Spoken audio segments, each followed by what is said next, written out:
Hello guys, starting here. One more episode of your favorite Jiu-Jitsu podcast, BJJ World Champion Conversation. And today we have a very special guest, 3 times ADCC North America Trials winner, silver medal and bronze medal at ADCC 2017 and 2019. Also, Bellator, Strike Force, and UFC fighter.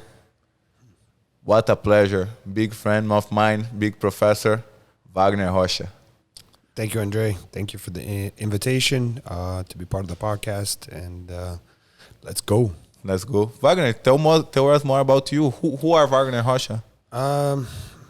I am a father, a business owner, a competitor, a teacher, a friend, a father, just a man of who wears a lot of hats and tries to live his dream, and I feel like I am living my dream, something that I thought could be possible, and I made it true, through faith. And Vagner, a lot of people don't know, but you are Brazilian, right? A lot of people normally think that you are Brazilian, and some people don't know if you're Brazilian or American. Like, yeah, how is that? I got the most Brazilian name you've ever heard. Yeah. But then my English is perfect, and I've lived in the United States since I was 5 years old. I am Brazilian. I was born in Brazil, raised in South Florida. Both of your parents are Brazilian, too? Both of my parents are Brazilian, yeah. And I was born in Brazil. But I moved here when I was 5. My parents came to the United States with the American dream, to make a living, to make a better life. And I started, grade school here and did kindergarten through high school. And then at the end of my high school, I found Jiu-Jitsu.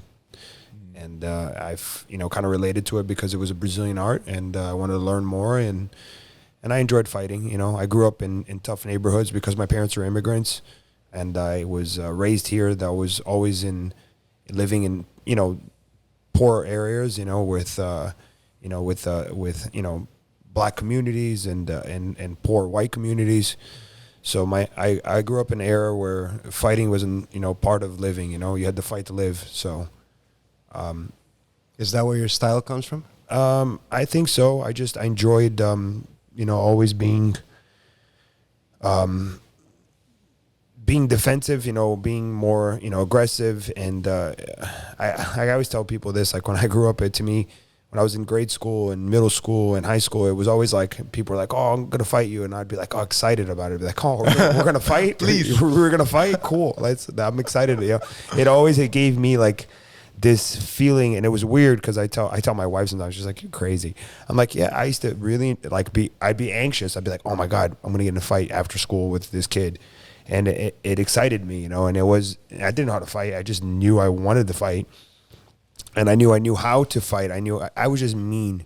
I was mean even when I was a kid. I would do things to kids and fights, school fights.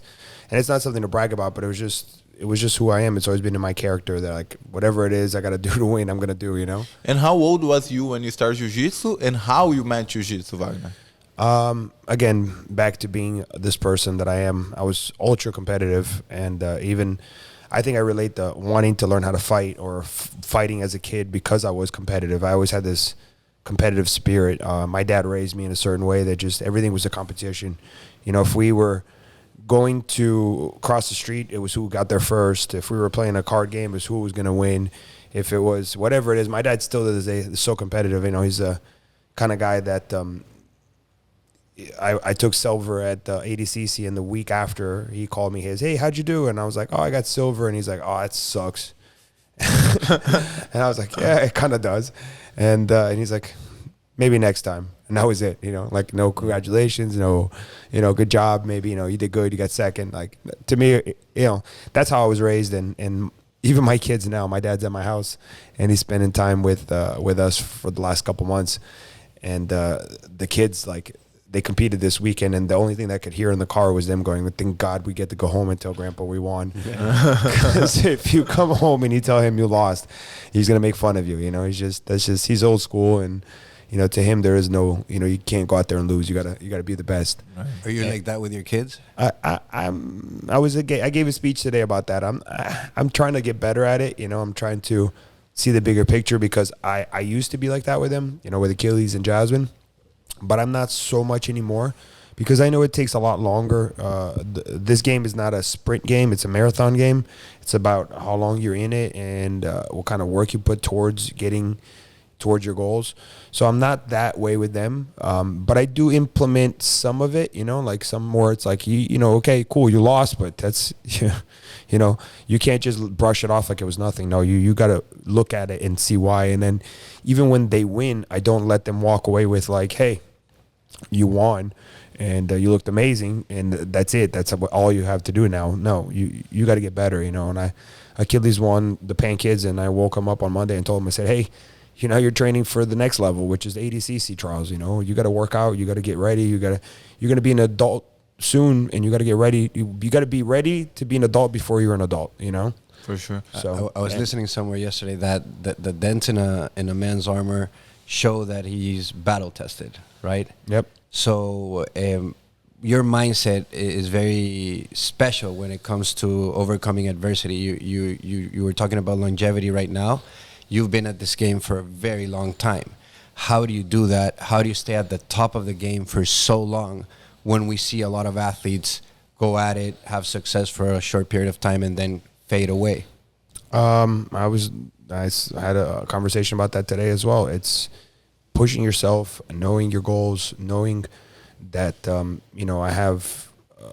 have the skill sets, I have the mindset, I have the tenacity, I have the will, and I just have to keep finding that fire and lighting it up and keep making sure that it stays lit and push myself to do as much as I can for as long as I can. My goal is to just, if I can do this till I'm 60, I'm going to do it. And you think you just got to your prime, Vagner, because your whole life you've been competing, but you was never like really a rising star or something like that, and happens to another people's, and you got famous like what, 5 years from now, like not longer ago. So you think on these last 5 years is when you really reach your prime?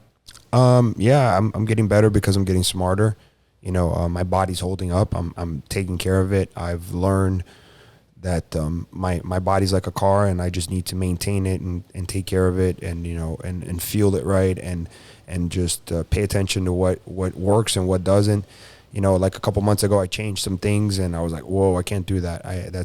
I should stick. I went right back to what I was doing, and like the last couple weeks, I've been feeling great because I just brought back what I used to do. And like I said, it's not a matter of doing more or doing certain things. It's a matter of just being consistent. My consistency is what drives me to be who I am and what I want to be.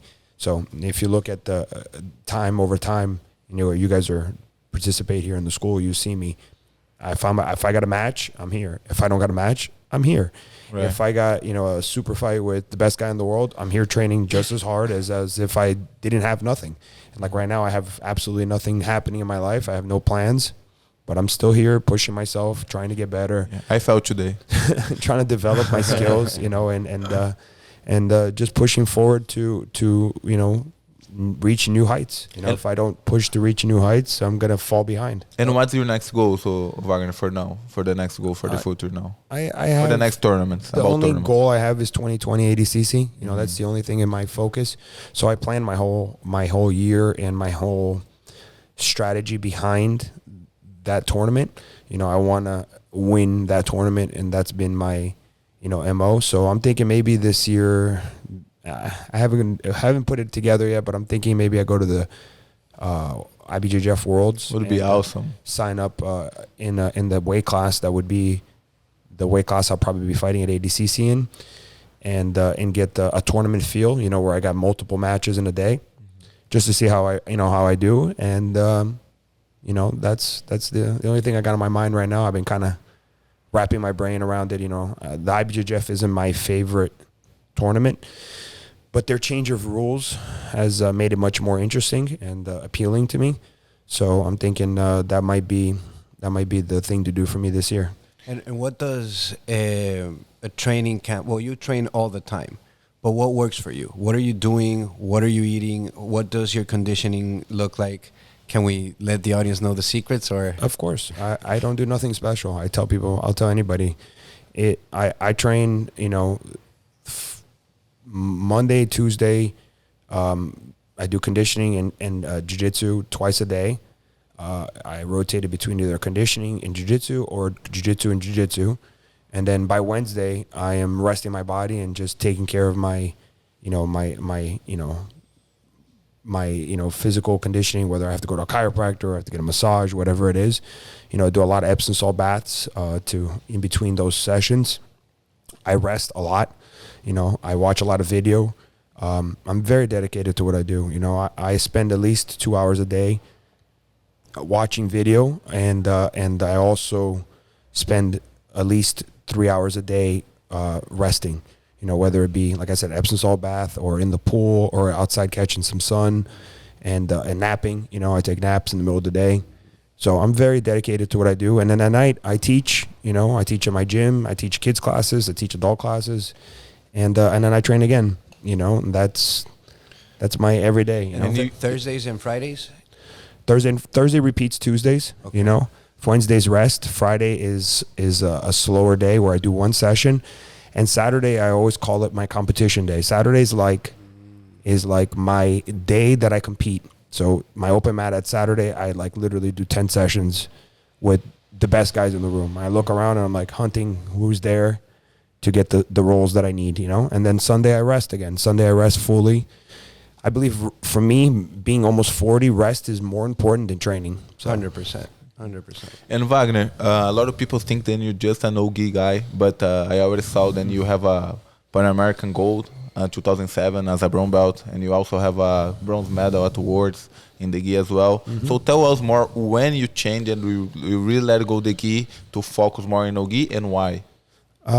It happened due to financial reasons. You know, I was, you know, I know you asked me earlier, when did I start jiu-jitsu? I started jiu-jitsu as a hobby and with almost no goals. You know, just I was interested in learning how to fight better. And eventually it became a theory that I could make a living off of it. And then I realized that I wanted to be a world champion. I was like, man, I want to be a gi world champion because that's what everybody tells me I need to be. And that's what you hear a lot of people say, like, oh, if you're a gi world champion, then it changes your life. And it does in a way, but it's probably the hardest tournament in the world to win. It's probably harder than even the ADCC tournament. One, because it's an open tournament. Anybody can sign up for it. And there's multiple fights. It's not 4 fights. It's not 4 of the best guys in the world. It's 10 of the best guys in the world. And sometimes it's 12 of the best guys in the world. And, you know, it's the bottom of the food chain working all the way up to the top.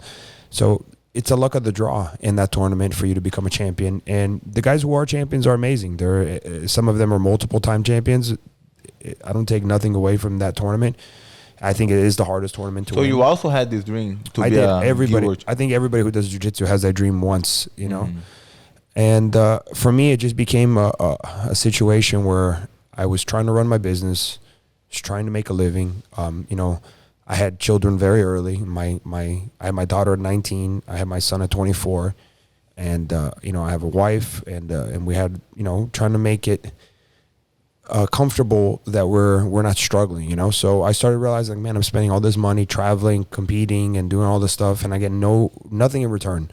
No sponsorships, no goals, no future endeavors, nothing's happening from this. Even the tournaments I went and did well in, you don't really get any recognition for. So I took the turn and I said, you know what, I'm meant to fight MMA. You know, I've always wanted this. I wanted to fight. I've been wanting to fight since I was a kid. I'm going to turn and focus on MMA. So I started focusing most of my time in no-gi competitions where there was money. So I would travel anywhere I saw an absolute for money or a tournament, an open tournament for money. Anything there was an opportunity for me to make a living or make some sort of money where I wouldn't lose money for competing, I was signing up. And the ADCC was always one of those in my mind that I was like, man, if I could just win this tournament, then I know I made it, you know? And that's always been my goal and focus. And in the meantime, I was fighting MMA. So I had, fights where, I won, state titles. And then I went and fought in the UFC. I went and fought in Bellator. I went and fought in Strikeforce. How was that experience fighting under those promotions? Because that's huge. That's huge. Man, especially you were a pioneer of that game. Yeah, those experiences were probably the most nerve-wracking experiences I've ever had.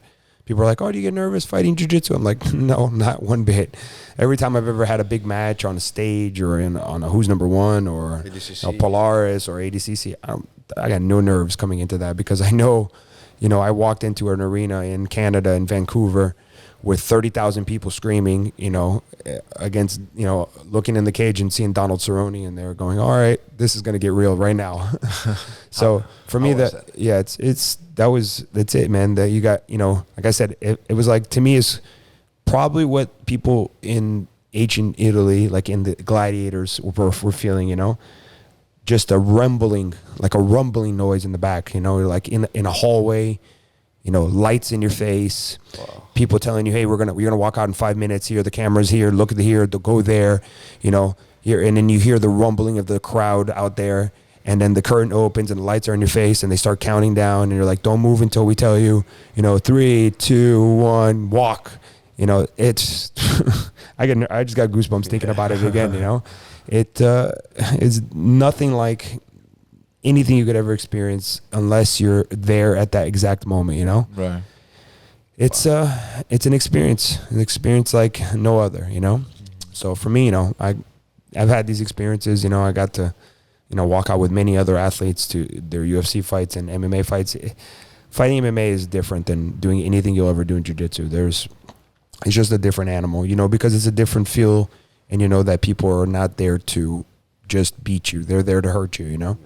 So what do you think needs to change for these athletes to get compensated properly, right? Because it's one of the craziest, most amazing sports, yet the pay does not reflect the... You're talking about the UFC, MMA, or you're talking about jiu-jitsu? In general MMA. Which one are we talking about? Well, first in general MMA, and then what needs to change so that the gi doesn't disappear because it costs more than anything, Well, MMA is a matter of viewership. Right now we have a sport that is dominated by one figure.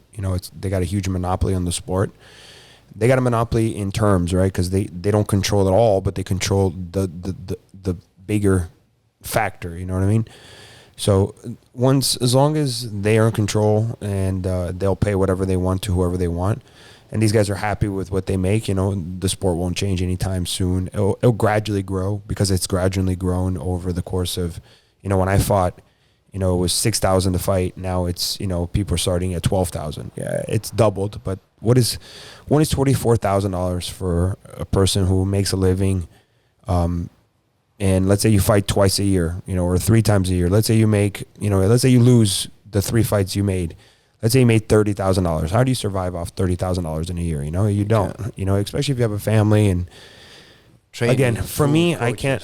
I can't complain because I fought in a different era.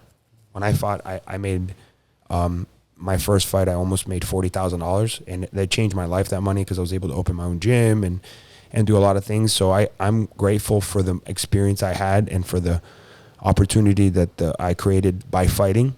But I know that there's a lot of people out there that don't have the skill sets that I have, and don't have the opportunities that I've created for myself.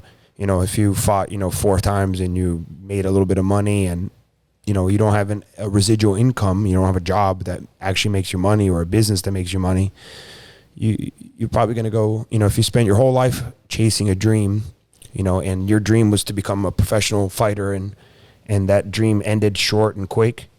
Now you're, what are you working at? What are you doing? What does that job lead you to? What you become an instructor somewhere? You get paid $10 an hour, $20 an hour. If you're lucky, if you actually have skills to teach, then it's complicated, So the sport, there's some guys at the top of the food chain that are making money, that they're making life-changing money, but it's the 1%. Yeah. So I don't know. I don't have the answer to that one. What about in I jiu-jitsu? took my eyes off that sport. Like I have taken my eyes off of it. I stopped watching it and stopped caring for it. Jiu-jitsu has been my focus for the last 5 or 6 years because of the conversion I made. And Jiu-jitsu itself is also controlled by another company who makes the most money, and they have no goals in changing the sport. They want to keep the sport just exactly what it is, and You know, there's some other avenues that are happening, you know, like in, you know, Who's Number One is creating opportunities, and Fight to Win has opportunities, and Third Coast has opportunities, but it's still not, you know, changing anybody's life. You know? And Wagner, you have a very good MMA record, 14-4. And why and when you decided to don't fight MMA anymore and just focus in Jiu-Jitsu? I took the step forward in 2017, right before the ADCC trials. I remember going, you know what, I'm gonna take a break and in training for MMA, and I'm gonna focus on nothing but grappling. I'm gonna take, you know, I had a strategy when I was fighting. You know, I had the same strict plan of training. You know, I was like doing certain amounts of days, a certain amount of things, and kind of balancing my system, making sure that it was right for my, you know, for my future in MMA. And when I decided, you know, I was like, man, I'm really going to take the next 6 months of 2017 and just focus. For how many years you was like working a lot with MMA? From 2009 to 2017. So a lot of years. Yeah. A lot of years. I focused a lot of years on that. Yep. And meantime, I was competing in jiu-jitsu. You know, like you said, I won 3 ADCC trials. You know, but I didn't have the success I wish I had in the earlier Worlds tournaments. You know, I lost first round in Barcelona. Oh no, in England, and then I lost second round in Brazil, and then in Finland was the one I had really good results in. It was because of the time I took off, and I said, you know, I'm going to take 6 months here and just focus really hard and get really ready for this ADCC, and that really paid off, you know. And then I had a couple super fights in between, right after, and in between I had a couple super fights, and right after I had a couple super fights, and I started realizing, I was like, you know what, I'm almost making the same amount of money fighting MMA that I am doing jiu-jitsu. I was like, I should just keep taking at this and just fight every weekend, you know, like if anywhere there's an opportunity, I should put my name in the hat and just fight. Because you don't get that much of hard to. No, it's a lot easier. The training, that's the other thing. Like people are like, oh my God, you train so much. I'm like, I used to do the same thing in MMA, but it was Brutal. Sparring, you know, kicking, punching, wrestling, strength and conditioning, jiu-jitsu. Now I'm doing strength and conditioning and jiu-jitsu, strength and conditioning and jiu-jitsu. Mm-hmm. So my focus is turned towards what's easier, you know, the easier of the three.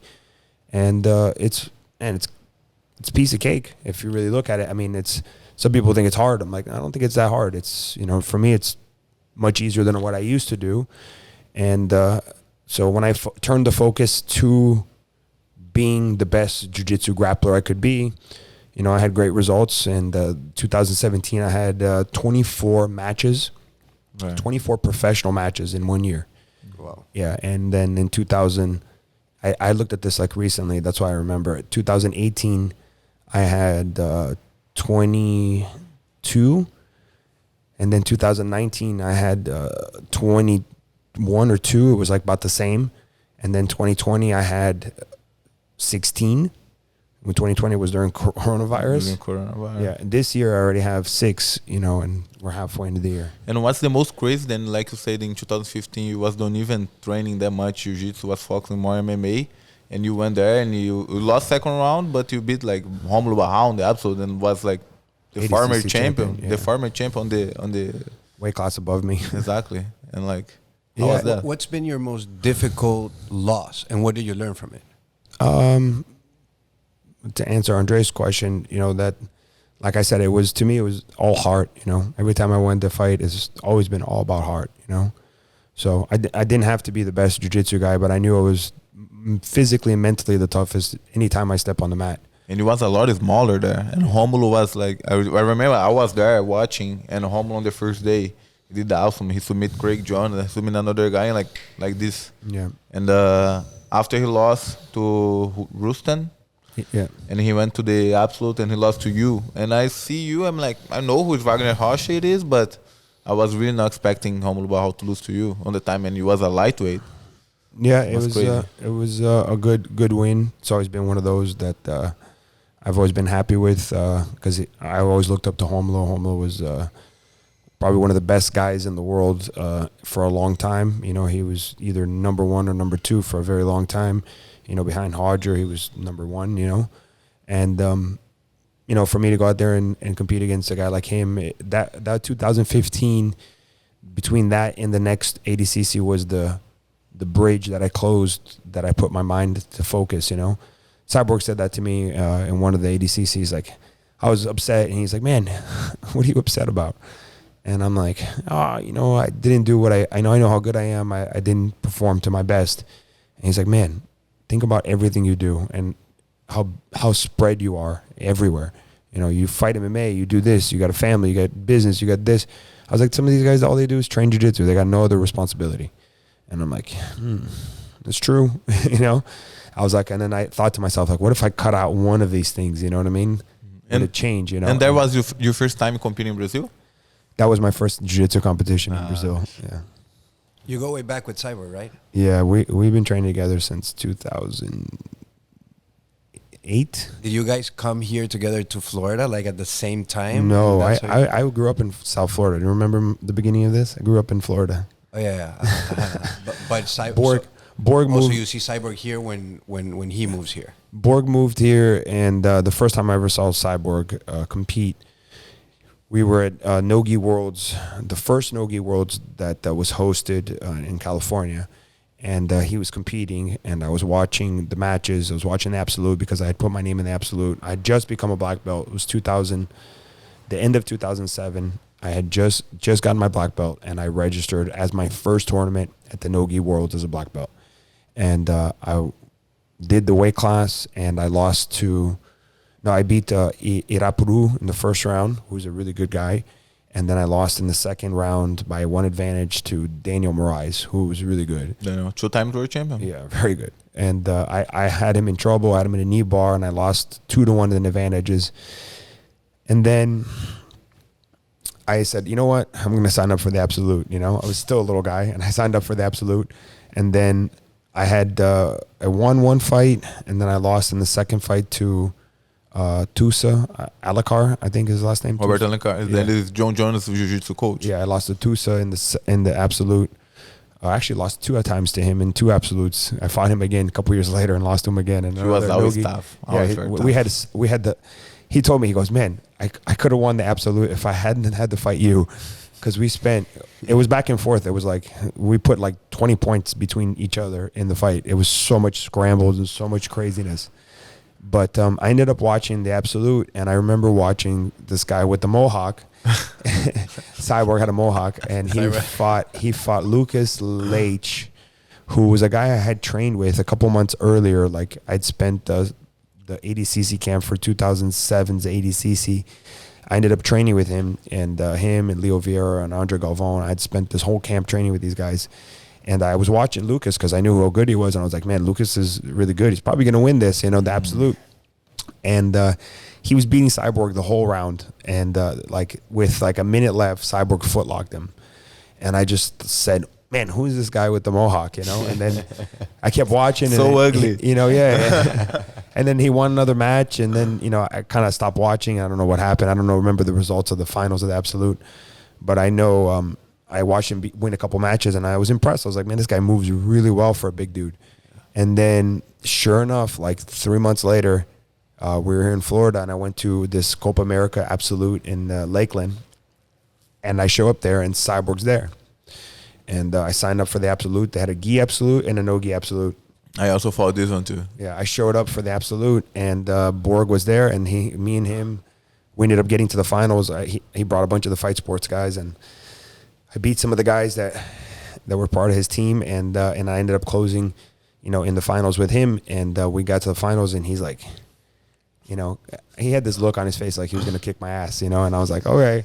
And then I came out and took him down, and I remember when I took him down, it was our first conversation. I took him down, and he looked at me, he goes, yo, you're so strong, you little guy. In the middle of the fight. In the middle of the fight. He's like, you're really strong, little guy.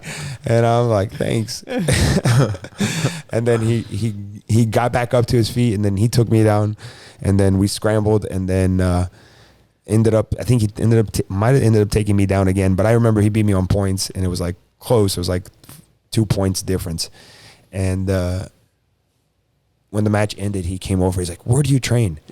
And I'm like, "I train, in South Florida with Pablo Popovich and I, some guys, some friends, and this, that, the other." And he's like, "Is there anybody in your gym that's as good as you?"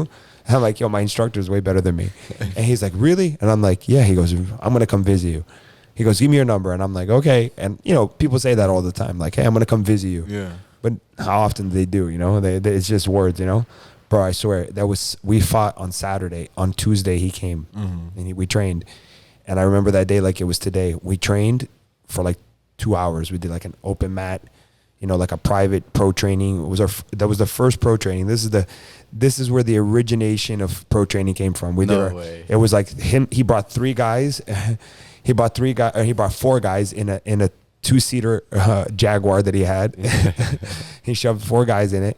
And then it was about 4 of us from Pablo's gym. It was me, Pablo, and a couple other guys that we train with that still black belts today.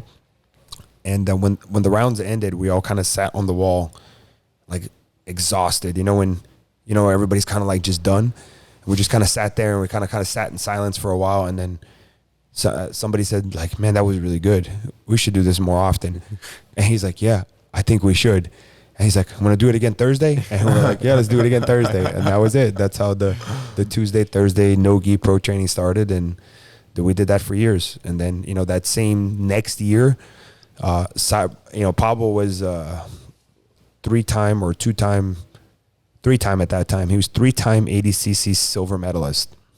And he had never won the ADCC. He was a silver medalist 3 times behind Marcelo Garcia. And then Cyborg started training with us, and Pablo, sent a message to the guys from ADCC, and he's like, "Hey, I'm training with this guy. He's a world champion in no-gi. He's really good. You guys should consider inviting him." And they were like, "Okay, we'll invite him." And they invited Cyborg, and we went, us 3, to Barcelona. 2009? 2009, yeah. And then Pablo beat Marcelo, and Cyborg got to the finals against Verdum. Wow. First year out. First ADCC, he was a silver medalist. And then...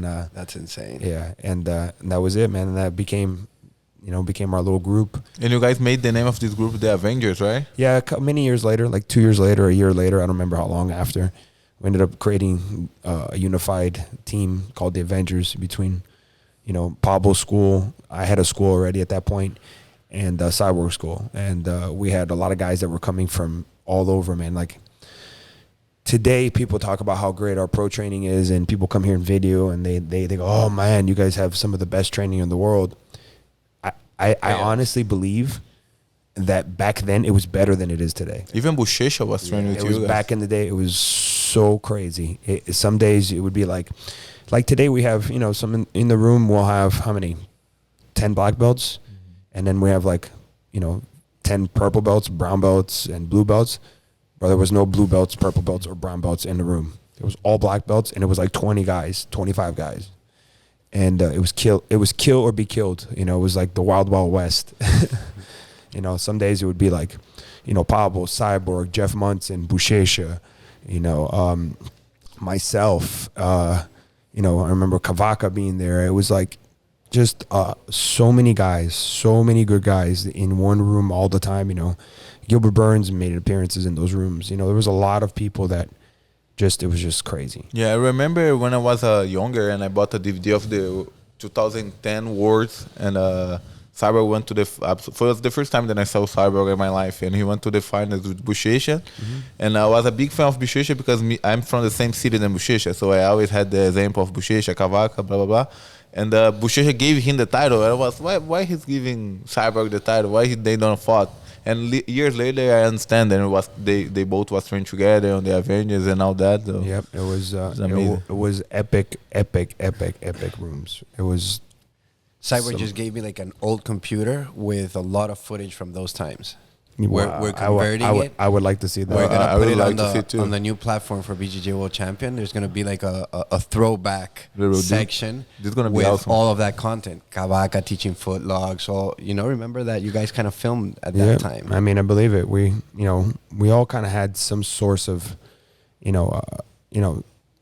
cameras in the room and people taking pictures and videos. I'm sure there's a bunch of stuff out there on the internet that we can scraffle up. Every once in a while I see something and I'm like, whoa, I remember that day, or I remember those moments. So it was a different era, you know, and that was the era I was really focused on MMA, and those Tuesday Thursdays for me were sacrilegious. You know, I didn't miss those days because I knew that was the best training in the world probably. And coming back from the beginning, Vagner, you professor since white belt to black belt was George Popovich, the Pablo's dad? No, Pablo's dad was my instructor too about purple belt. He taught white to purple. Yeah, see, George and Pablo, they ran the school together, and Pablo was very young. He was Pablo was a couple years older than me, so when I was 19, he was 21. You know, and you know, he wasn't mature enough yet, and he was kind of trying to become his own athlete, you know, his own person, you know, in the world of competition. So he didn't really pay attention to teaching in the school. And then his dad, around 2000, I'm trying to put the year together, I think 2006 or 7, I think it was 2006. It was before before I became a black belt. Yeah. So 2006, his dad was just done. He wanted to go to Brazil and retire. He was like, I'm done, you know, and he told Pablo, was like, you got to take over. And Pablo took over the school and started running it as a business, and also, you know, teaching some of the classes, and he had other instructors in the room too teaching. And so from like white to black, it was them too, you know, Mm-hmm. you know, always kind of looking side to side on those two guys. Nice, this is amazing, Vagner. And they are black belts from who? From where they come from? Pablo's mom was related to one of the Gracies. She's a cousin to them, and I think the guy's name is Carlin Gracie. Yeah, I heard about. He's Pablo's cousin or uncle. I don't know exactly, but he gave Pablo's dad's black belt, and you know, Pablo's dad started with he started at Holz's for a little while when he was, I think it was a white to purple or blue in there, and then they trained at, you know, Gracie Baja for a while.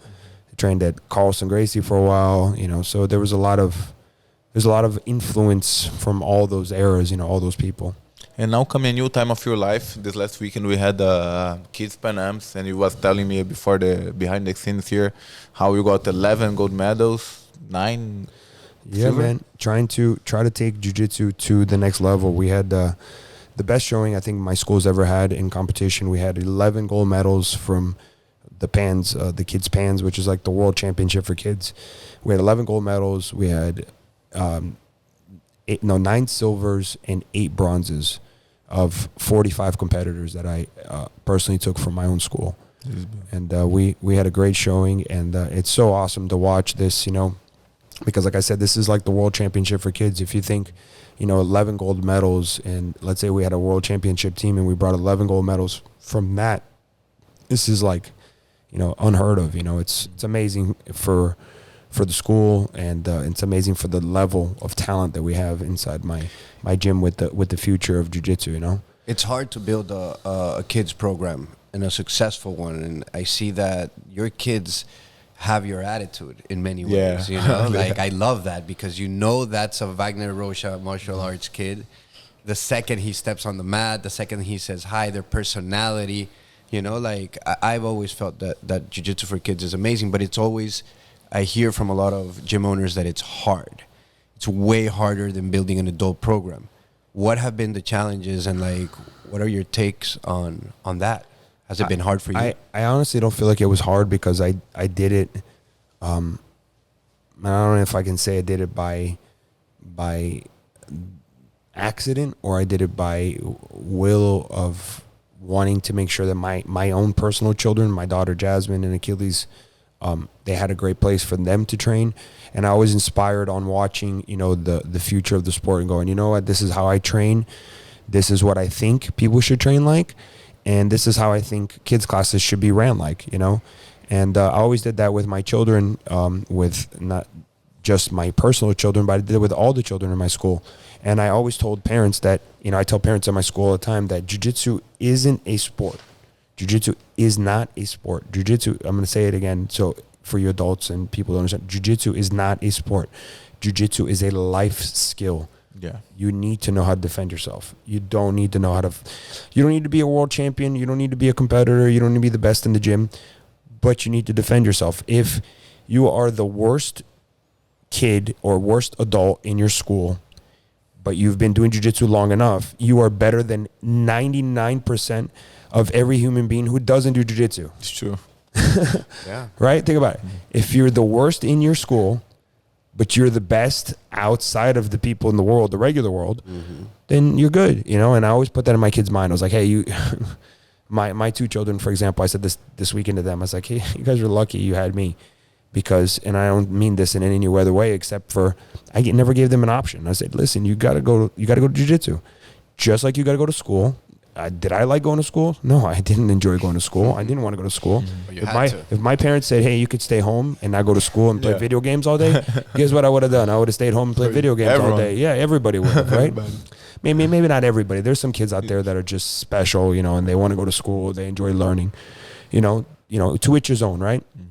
But of course, and jiu-jitsu is a school, Wagner. The amount of learning involved in it's a martial arts school. That's exactly right. It's a skill that you need to know.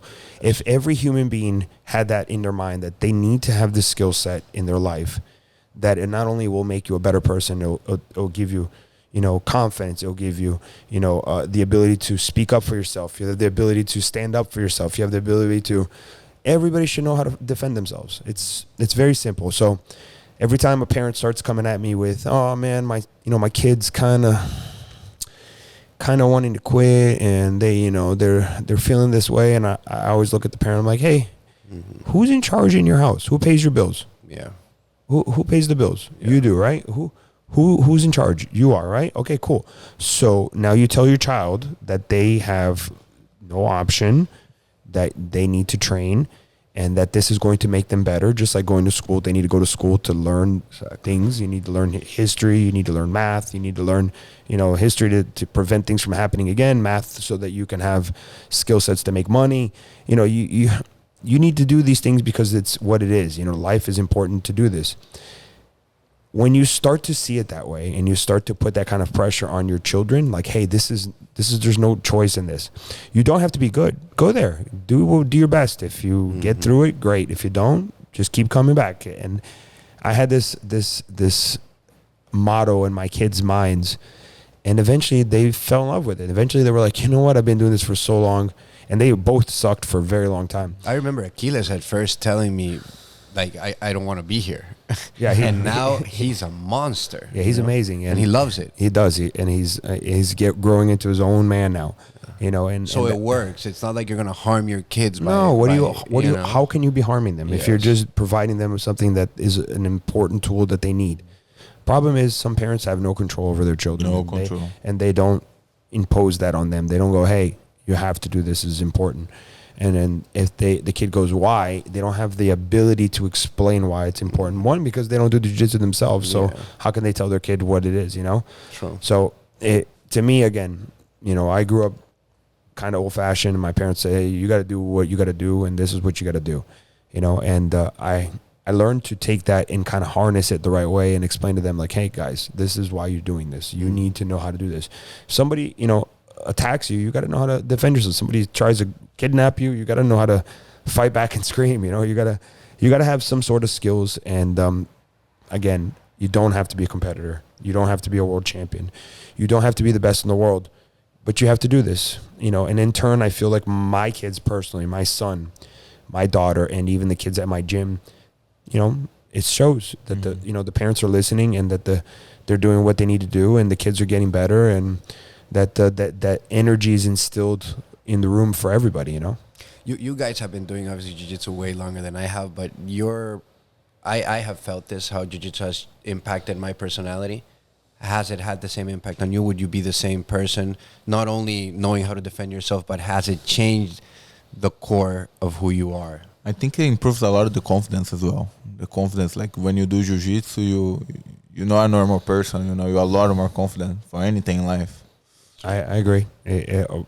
I could never say that I'm the same guy I was even yesterday, you know. I'm trying to get better every day. So, and that's not just in jiu-jitsu, it's just in life in general. But I think jiu-jitsu is the biggest impact on everything in my life. It's the biggest number one thing that I can relate back and point at and say, okay, that was the defining factor. That is one of the reasons that's my life is in the direction it is, you know. One of the reasons, not the main reason, you know. And I still think there's one more bigger reason than that, but, you know, that's family, God, of course. God, yeah. And now, Vagner, family is third. You're preparing Achilles to fight the ADCC trials this year. He's 14 years old, going to turn 15 next month. Yep. How is the expectation for that? The big kid. On the last year, like we was talking another day, he improved a lot. Like now he's really...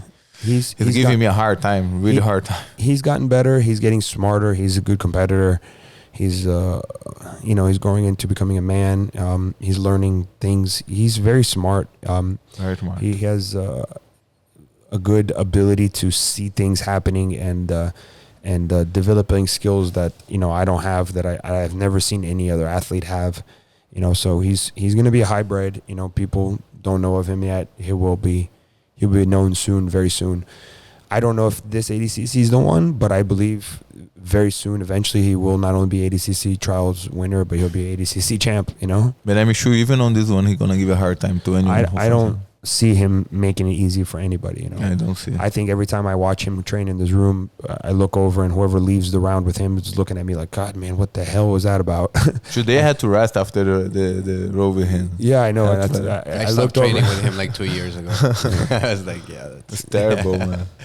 That's awesome. He never stopped movies. He's always like attacking you. Now he's doing bolos. Before don't used to do that. No, he's got a good weird coordination that he's like a cat, you know. He's like a bigger, stronger, longer, you know, version of an athlete, you know. Just it's just weird. And it's awesome to see like the younger generation, like seeing the Ruotolo brothers at ADCC. I was there with you. It was incredible to see them that young. At that level and that stage competing, right? I think Achilles and a lot of other kids are on a similar path. For sure. He's on that path, yeah. He's on those kids are amazing, and he's on that path there for sure. If he might be if not on that path or ahead of that path already, you know, so... You're a very interesting individual, right? I've known you for a couple of years, and I want to touch on something you said right now. And as we've talked about the things that are important in your life, your family we know is very important, from the relationship you've had with your father, you know, to your kids, your wife. But I know you're a man of faith also. Yes, sir. And that is central in your life. How does that factor into the persona that we all see on one hand as a savage, you know, on and off the mat, but also a kind man that we all know, and at the same time a man of faith? Yeah, that was probably the biggest change in my life. And you know, about 10 years ago, I had a friend that passed away, and he was murdered actually.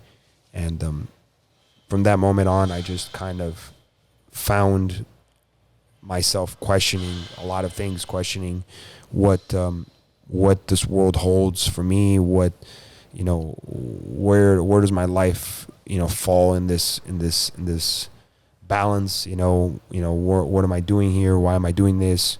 You know, a lot of things started to play in my mind, and my wife started to. My wife's been a Christian for forever, as long as she was 16. I think she was, you know, she was baptized, and she's always been, you know, by my side and always kind of praying over me and talking to me. And I've always been like, man, I believe in God. I just not sure what exactly I believe in, you know. And that was my train of thought.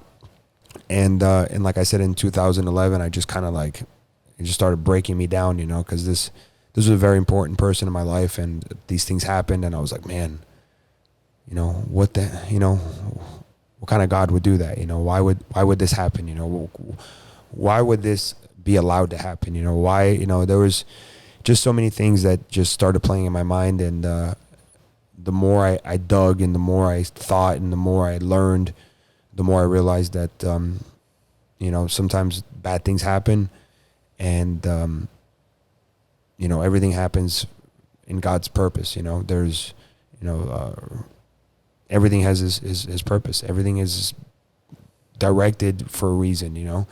And sometimes we don't understand that. We're always like, oh man, I can't believe this happened. God doesn't exist because, you know, my family member got cancer and they passed away. And, you know, if God existed, he wouldn't let this happen. To be truthful, there's many things that are going to happen in your life, and there's a purpose behind it.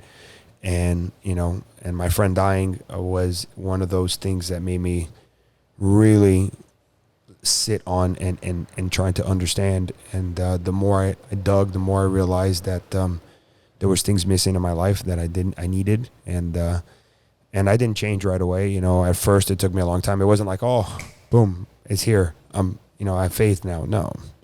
You know, the more I work at it, the more I, you know, train at it, you know, just like I do in everything I do in my life, the more I harness my attention on the things of God, the more I realize that we're all, you know, we're all bad, you know, and we need to be better.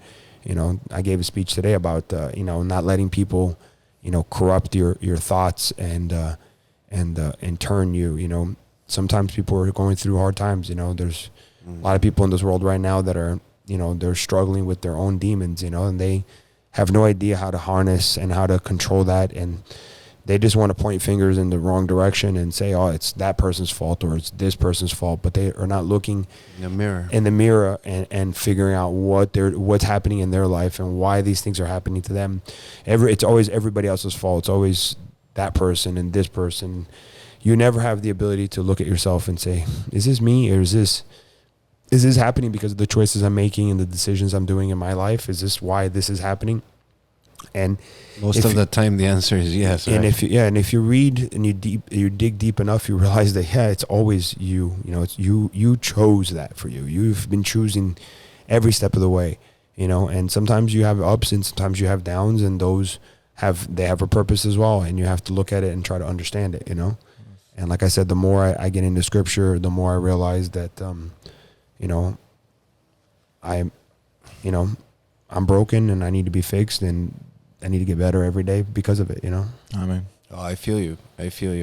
I'll take away from what you said, right? Jiu-jitsu is a life skill, but faith is also a life skill. You can't go through life without it, I feel. Yeah, you know, faith is such an important thing, man. You know, faith is... And it's different than being religious, and to me... Church is a building. Yes, exactly. Church is a building, exactly. You know? Church is a building, and, you know... It's not religion, you know. Church is a building, you know. Religion is religion, and Jesus is Jesus, you know. If you dig deep enough, you'll understand what that means, and you'll understand that you know, you're here and everything is forgiven. And it's so hard for people to forgive others, you know. It's so hard for somebody to say I'm sorry. It's so hard to do the right thing. It's much easier to lie. It's much easier to sin. It's so much easier to do the wrong thing. It's so much easier to, you know, speak from the flesh than it is to speak from the spirit, you know? Yes.